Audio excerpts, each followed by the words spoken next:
be seated. May we request the President to witness the ceremonial distribution of food packs to 5 AFP personnel to be followed by the awarding of 2 wounded in action soldiers. The said distribution shall be led by Major General Carlitos Benluan Jr., Commander, 11 Infantry Division, assisted by Colonel Giovanni T. Francia.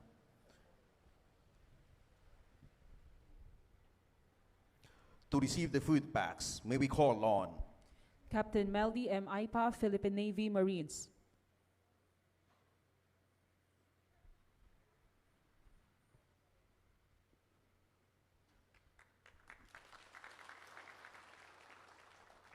Master Sergeant Bernard M. Navarro, Infantry, Philippine Army.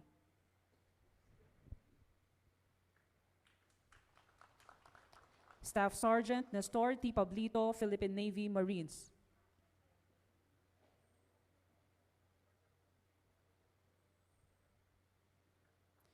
Master Sergeant Divino B. Buing, Philippine Air Force.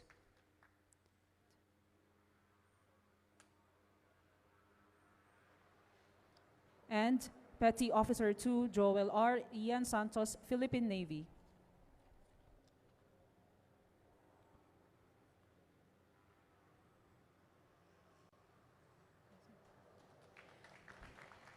Thank you, Colonel Franza. May we call on Lieutenant General Cerelito E. Sobejana, Commander, Western Mindanao Command, for conferment of the Order of Lapu-Lapu Rank of Kampilan. Orden ni Lapu-Lapu, Ranggong Kampilan. Itinatag ang Orden ni Lapu-Lapu noong 2017 at iginawad ng Pangulo ng Pilipinas bilang pagkilala sa pagiging huwaran sa paglilingkod ng mga opisyal at kawani ng pamahalaan. Gayon din ang mga pribadong individual sa pamahalaan dahil sa maringal na pagpapasulong o advokasya ng Pangulo, gaya ng pagpapakita ng kagitingan at kabutihang nagpamalas ng kahanga-hangang paglilingkod at katangi-tanging ambag sa bansa. Iginawad ang Orden ng Lapu-Lapu, Ranggong Kampilan sa mga opisyal at kawani ng pamahalaan at pribadong individual na malubhang nasugatan o napinsala o nagtamo ng matinding pagkawala ng ari-arian sa tahasang partisipasyon sa isang gawain na umaalinsunod sa pagpapalawig o advokasya ng Pangulo. Iginawad ang gantimpalang natamo ng Ordenang Lapu-Lapu, Ranggong Kampilan kay Staff Sergeant Ramonito Dayapol,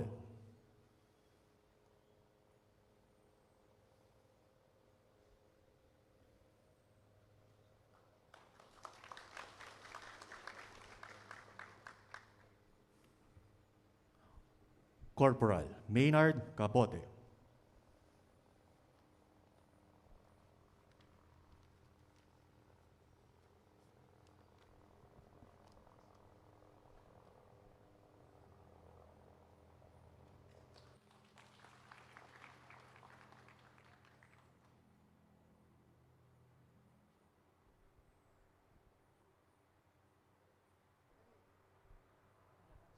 Good afternoon, everyone.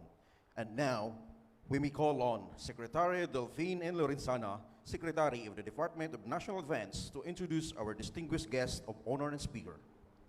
Mga kasama, ang ating pinakamamahal na Pangulo, President Rodrigo Roa Duterte.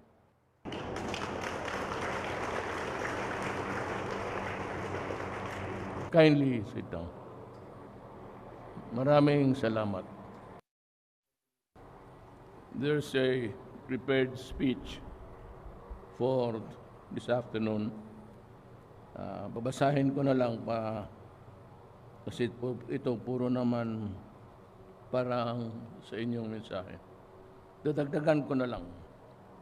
To our brave soldiers who are with us today, I personally came here to thank you on behalf of the Filipino people for your undying service, especially during these trying times. As we fight the COVID-19 pandemic, lawless elements still take advantage of the ravage across the land, disrupting public order. Recently, it has been a difficult time for men and women in uniform due to the escalating tension between the military and the terrorist groups. On top of this, we have the deaths of your fellow soldiers, where certain members of the Philippine National Police were involved. As your Commander-in-Chief, I grieve for our fallen men. I convey my deepest condolence to you for the death of your comrades. I already tasked the National Bureau of Investigation to do an injustice by conducting immediate and impartial investigation to ferret out the truth. This by NBI. Is the NBI here? It is my hope that this isolated incident will not spark any animosity between the armed forces of the Philippines and the PNP. Alam mo, the imponderables of life, hindi talaga natin makita nor can project the future of what things will happen or not happen. Gusto natin na ang mangyari araw-araw ay mangyari sa kagustuhan natin. Yan ang gusto ng tao. But sometimes it can turn to something more than just what we ordinarily expect. Yung mga bagay na hindi natin akalain na mangyari ay nangyayari.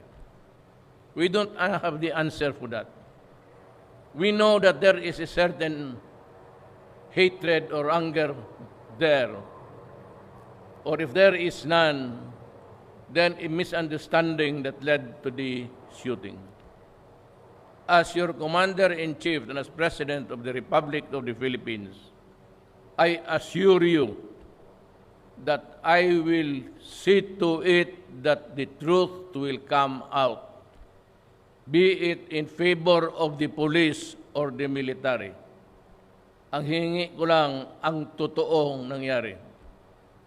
So, you can rest assured that justice will be done to the family at sa mga tao dito sa, ang mga trupa dito sa Ulo. Remember that our progress as a nation has been for decades hindered by insurgency and terrorism. That is why you have my utmost respect as you risk your lives in the name of peace, security, and development efforts in our regions. Alam mo, Sakor, happy birthday. Timing na lahat at kung gusto mo, i-blow out na lang kita doon sa pagbabago. If you want to take the plane with me in going back to Manila, invite you para ma-blow out naman kita. You know, Sakor, alam ko na masakit rin sa iyo. Alam ko, hindi ko na tataguin ang puso ko. Alam ko na right or wrong, basta may isang tausog na matay, dumudugo rin yung kasing-kasing mo. Kasi alam ko na ayaw mo. Pero pag nangyari na matay, patay is patay. At alam ko, as itausog, maski na papano, maskit sa iyo. Alam ko yan.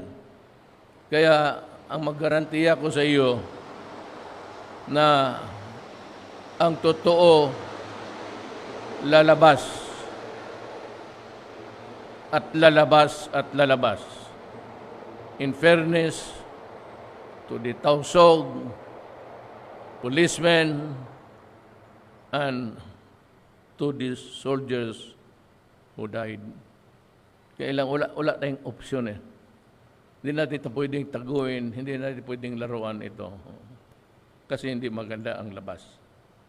We would have a more serious trouble if we play with the people's lives. Mga buhay ng sundalo. So, tanggapin mo rin, may condolences para sa nangyari. But ako dito, since I work for the government, siguro maintindihan mo rin balang araw. May gusto akong sabihin sa inyo. It is not that I am inordinately proud of it, but that was actually a part of my campaign. Sinabi ko sa iyo ninyo noon, kung nakinig kayo sa akin, I never really expected to win sa rating up to the last hour. Hanggang 4 lang talaga ako in the lineup of 4 candidates. 4 lang ako. But I promised you something. Sabi ko, corruption, mahina yan. Alam ko, sinabi ko, narinig ninyo yan. Yang customs, sensilyo lang yan. BIR, sensilyo yan. Ang corruption na bilyon sa taas. Sinabi ko sa inyo yan. And I dare challenge anybody na sabihin nila, I am lying. Sinabi ko yan in my own language. Medyo pagkabastos. Pero sabi ko, itong mga mayaman na ginagatasan ang gobyerno, pati ang tao. Without declaring martial law, sinira ko yung mga tao na humahawak sa ekonomiya at umiipit. At hindi nagbabayad. They take advantage sa kanilang political power. Ganun yan. Sa core, ganun yan. Every election, noon, o sa ngayon, o bukas, sabihin lang, sa isang kwarto lang yan. O address, sinong kandidato natin ngayon? O ikaw dyan, ikaw ang bahala sa, you raise the funds. 5 tao. Isang pamilya lang ang nag-uusap dyan. Ganon nilaro nila ang bayan ko. Kaya ako mamatay, mahulog yung eroplano, putang ina. I am very happy. Alam mo bakit? Sabi ko, without declaring martial law, I dismantled the oligarchy that controlled the economy of the Filipino people. Ganon sa core. Hindi kami. Nagpapakamatay nga itong mga sundalo ko, putang ina, para sa kanila. Just to prop up a government. Gobyerno ko, na useless naman kung nandyan sila. Kaya ako, kung mag-decide kayo na tanggalin ako, mas mabuti, putang ina. Kasi ayaw kong maghawak ng gobyerno na wala akong magawa. Ay, may mga batas kasi. Pero ito, 2 years, ipitan ito. Ngayon, after 2 years, pagpaalis ako, wala pa ang nangyari. Alis ako. At least nakita na ninyo. Bahala na kayo. Bahala na kayo. Hindi ko na kontrolado. Yung sinasabi nila na si Duterte, hindi statesman, masama ang bumaga na magmumura. Oh, totoo. Putang ina, totoo. Totoo kasi galit ako sa putang ina ninyo. Ang ina kung anong pinagagawa ninyo sa bayan ko. Iyon ang gusto kong sabihin sa iyo sa kor. Na alam ko, ang Moro hindi talaga rin kontento. Kasi ang Moro nauna dito sa Mindanao. And the Christians came later. As a matter of fact, if you are not an Islam, you are a dayo. Kasi walang nitibong dito nga Kristiyanos. Puro Islam. Kaya naintindihan ko. Naintindihan ko rin yung galit ninyo. Gusto rin namin na magbago sana, magbago ang tingin namin sa inyo at maibigay sa inyo yung mas magandang arrangement. Gusto ko na magbago ang arrangement para mapagbigyan kayo. Ang mga putang ina kasi dito, magplano ka ng electric, may mag-apply ka agad, sila rin. Wala ako nga gusto ko, mag-usap na. Alam ko dahil yan sa sakit ninyo. I know how to be a revolutionary. And I know how cruel can it be. Alam ko kung anong mangyari sa parang aso ng alam mo, sa totoo lang, every time na, alam mo kung bakit binilang ko ng 45 yung mga sundalo ko sa Corps? Nabi ko sa kanila, yung 45 ninyo, 3 magazine yan. It comes with 3 magazines. One is deployed, ang isa, 2 dito. Papahit na ganon, naubos, bunutin mo pa yung isang magazine, wala ka ng M16. Pero yung last magazine, kainin mo para sarili mo. Because I would rather see my soldier dead than iharap sa video tapos gulgulin parang manok. Sabi ko, yan. Kasi pag ako rin ang na-corner, ganon rin ang gawin ko. Kakainin ko yung bala. Sabihin, hindi ito sabihin na pinatakot kita o ano. I'm just sad kung bakit ganon patayin ang tao na gugulgulin pa sa harap na. Sa mga kapwa kong Muslim, sa kunti-kunti kong pagka-Muslim, hindi ako maligaya ng ganon. Total warrior tayo. If you are a warrior, a tausog warrior, or a soldier, o isang bala lang. Pag namatay na yan, pero ang sinabi ng gulgol, it creates more hatred. Alam mo, ang una kong magprangka ako ngayon, pero huwag kang magalit. Salita lang ito. Kasi gusto kong makipag-ibigan sa lahat. Kalimutan ko na kung anong kasalanan nila. Mag-usap lang tayo.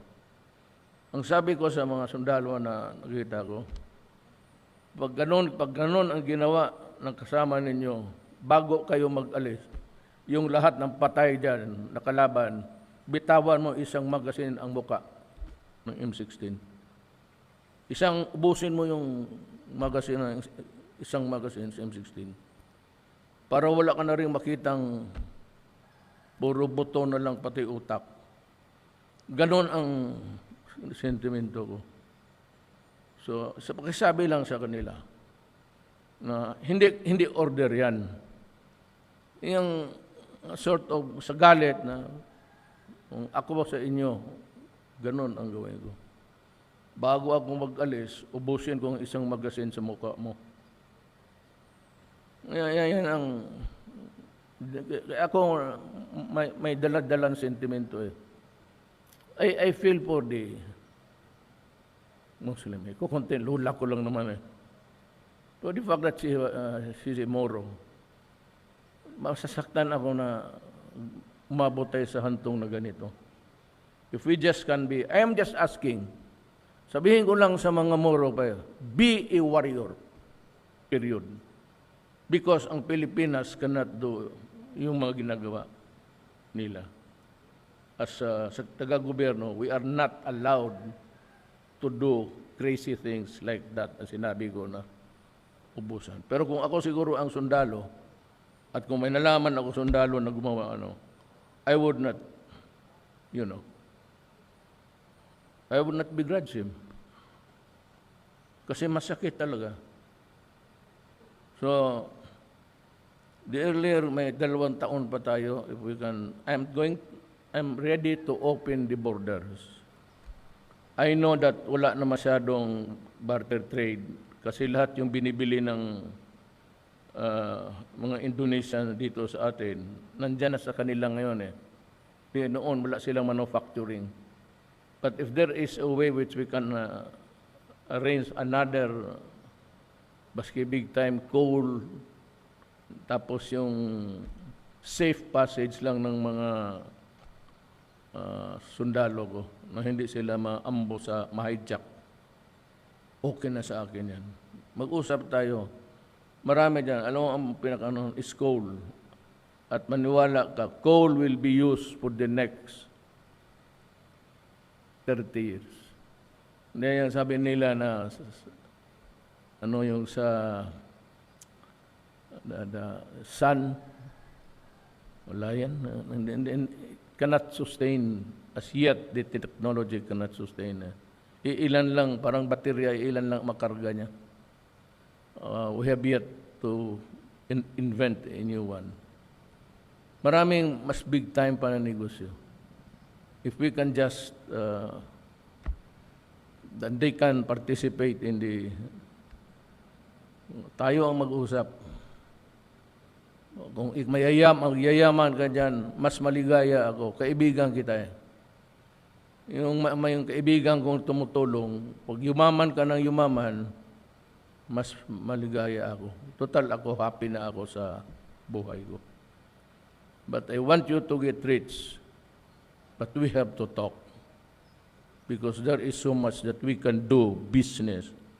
Hindi naman sabihin ng mga moro na yapi sila, wala na silang hanap buhay na maganda. They can have a monopoly of the barge there. Hindi na kami ang gobyerno ng Pilipinas, hindi na kami magkarga. Buhos mo na lang dito. Yung transit niyan, I can concede it to you. But that would, I hope, would come within the next 2 years. Hanggang 2 years na lang ako. So, pero ang tingin ko, kaya pupunta dito, tingin ako sa aeroplano. Para magsabihin ko sa kanila doon na, in my own words. So sabi ko, may isa. Sabi ko, ang oligarchy ng Pilipinas, binuwal ko talaga. Yan ang sentimento ko rin. Para malaman mo rin. So, it's your birthday. I pray to Allah that you'll be given a longer life, pursue peace in the Philippines, and uplift the lives of the Tausug and every Moro in Mindanao. You have indeed accomplished so much in fighting the Abu Sayyaf group in recent years, and this led to the significant strides towards crushing them for good. Let me assure you that as you fight to protect our nation, your needs and those of your families will be taken care of. The government will continue to implement policies and programs that will secure your future. Wala na yung mga plaster class. If you are injured, lose a leg, do not worry. You will run faster. I'll give you the titanium. It's a matter of sacrifice yung pag-training. After that, okay na yan. You can fight again. At alam mo, bali gusto ko lang i-warning also to those who are administering it, be they military or civilian. Ang AFP Center may 50 million yan. Ang below na 50 million. A month. Wala pa kasali yung mga medicinal lang yan. Medicinal lang yan. Para sa inyong pamilya. Dalhin ninyo doon. Hindi maubos ninyo yan. Walang magkasakit na gano'n, 50. A month yan. No, that's a 1-year supply for medicines. Ako, a month. So, dapat malaman ng sundalo na mayroong kayong privilege na gano'n. Na hindi ko binigay ng iba. Binili ko na lahat ng equipments na kailangan ninyo. Bare, I hope tapos na yung building ninyo. I promise you yung itong tumutunog na sound. Ano ang tawag na mong? MRI. Kaya matanda na talaga ako. MRI. Tsaka yung karamihan dyan is I'd like to send, I have a friend who is the chief of the Cincinnati Orthopedic Hospital. It has something to do with bones. Ito si Eddie Boy Lim is from Davao. Yung General Motors, dyan sa Bilo na kanila yan. The guy is simply brilliant. Summa cum laude sa UP yan. Ang kapatid niyang babae, summa cum laude rin. They are doctors. Eddie Boy is practicing in the United States. I hope that if he would come home, I'd like him to just be a consultant or actually work for the soldiers. Mahusay itong taong to. Talagang chief ng Cincinnati Orthopedic Hospital. He comes regularly. This time I try to talk to him and kung pwede ba, being a Filipino once upon a time, kasi nag-migrate na, naging Amerikano, if he can come back to do a little service before he retires para sa mga sundalo ko. You have a crucial role to fulfill that relates to the cause higher than yourselves. I move forward with you as we advance the common good and promote the security of the nation. With your continued support and commitment, I am confident that terrorists and all those who want to bring our nation down will have no place in our country. So I pray and I hope and I pray na something will come up. Kaya wala akong I assure you kayong mga sundalo, there is never a transaction papers sa table ko. I do not allow, nandyan si Delphin, your purchases of whatever barko na, hindi dumadating yan sa Malacanang. It starts and ends with him. DTI, ganon. It starts and ends with the secretary. Ganon ang tourism. Hindi ako humahawak ng pera. Kaya ako pag bumira, bibira talaga ako kasi wala kang makuha sa akin. Ang dala-dala ko lang yung sweldo ko. Kaya sabi ko sa anak ko, kay Inday, sabi ko, Day, putang ina, huwag mong pasukin yung trabaho niyan. Pero gaba lang, huwag naman sana masamain ninyo. Sabi ko, trabaho ka dyan, wala kang makuha. Unless gusto mong mamera, kaya. Pero kung sabi mo, trabaho ka ng presidente, Sus Marius, sweldo mo 194,000. May ibang general dito, mas malaki pa sa sweldo ko. Totoo lang. Sabi ko, Inday, huwag ka mag-presidente. Unless you see something na kaya mo para gawin mo sa bayan. But if just a matter of ambition, lay off.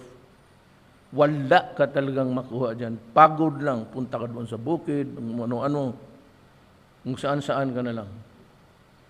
Because of service. Pulo mo sabihin mo na kung hindi ka magnakaw, putang.